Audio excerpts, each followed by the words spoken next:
The unique thing about this show, this new production, is it's hard to stage this show in general. You have so many settings, and it's huge, and it has this big ethereal part to it and also a magical part to it. So it's really difficult to stage it. But this show is bumped up a little bit in time, kind of around where Wagner was living. And we have a kind of etherealness through picture with the scrims and the lighting and that kind of stuff. And then you have the sets, which are really cool. Your section of the set is like, feels very cosmopolitan and like you're at a fancy party. Yeah. Slash brothel. Yeah, slash brothel. And then my section is very like, you're in a community center, and it feels more like you're in a Mennonite community or an Amish community, so it feels very unique in itself.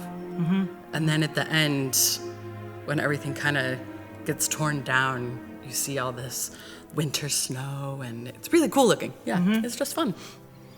We're still finding this production, but I feel like it's a very human take on it, so it feels accessible. I feel like sometimes with Wagner, both because of the magnitude and these figures and characters that seem larger than life, and then these sets that are larger than life, and music that is larger than life, it feels kind of overwhelming. And this production feels really intimate somehow and accessible, feels relevant, feels like the scene I have in the beginning, which is like a couple's argument, feels like an argument you'd see in someone's kitchen. It just feels very real.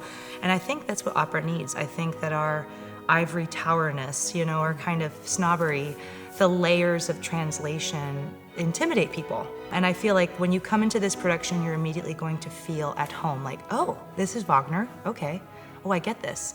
And I always think of the fact that opera started out without translations, right? So people either knew the story, or they knew the fable, or they knew the archetype, and it didn't matter word to word, right? A lot of times they maybe spoke the language, but the music conveys the meaning. And I feel like this production reminds us of that we can see and feel the struggle. We don't have to know moment to moment every single word. This is my third or fourth Wagner opera I've done so far. And I will say every single one I've done is totally different. It's still the hugeness, it's still, that kind of stuff. But I feel like with this one, there's an immediacy to it that's very, you just come in and you're like, oh, I know what world we're in. And I think my favorite bits are the chorus bits. Because when we start learning things, you always listen to your bit first. Yeah. And you're like, do I like this? Can I do this? Yeah, can I do this? Yeah. But every time the Pilgrim's chorus would sing, there's something really, really moving about it. And I have to sing my hard aria right after that. And every time I'm just like, don't try. Yeah. Don't listen to them. Yeah. Of course. And if you grew up like in church and stuff, you're used to hymns. You're used to that kind of stuff. And there's moments that are very hymn-like, at least in my sections.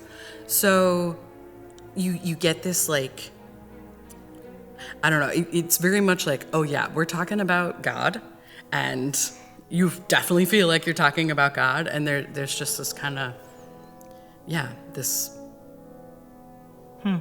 whole, I don't know, this divine. holy, a divine feeling. It's totally the way it's right. Well, it's like how music is spiritual. I feel like in a way there's a parallel between this piece, this story, and then music, in Wagner, is that it is a spiritual experience.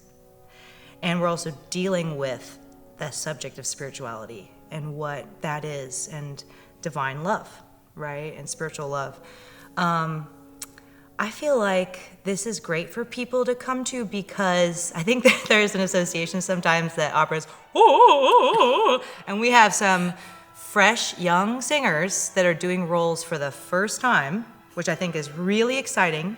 So not to say that some people sound tired, but Wagner is hard, and some of the singers who have done it for decades and decades, don't have that same kind of freshness.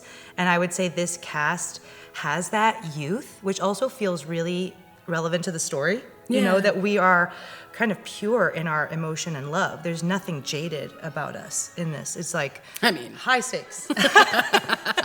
Right. But I think I agree with you, because I was like, what's the favorite musical moment? I always want to play the chords of the chorus. Like every time I come to a choral section, I'm like, oh, that's so good.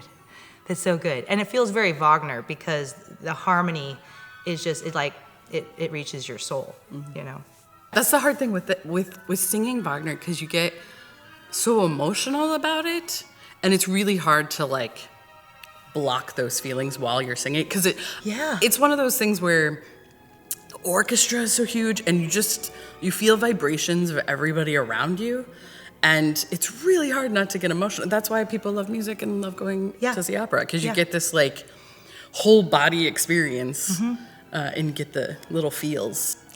I will say the other thing about Wagner that strikes me is it's all about hearing it live. Yeah. When you come into the auditorium and you hear that overture start, your cells will respond to it. And that's true with all live music, but I think Wagner in particular is so revolutionary. You're like, I'm alive for this moment. I'm so grateful to be alive.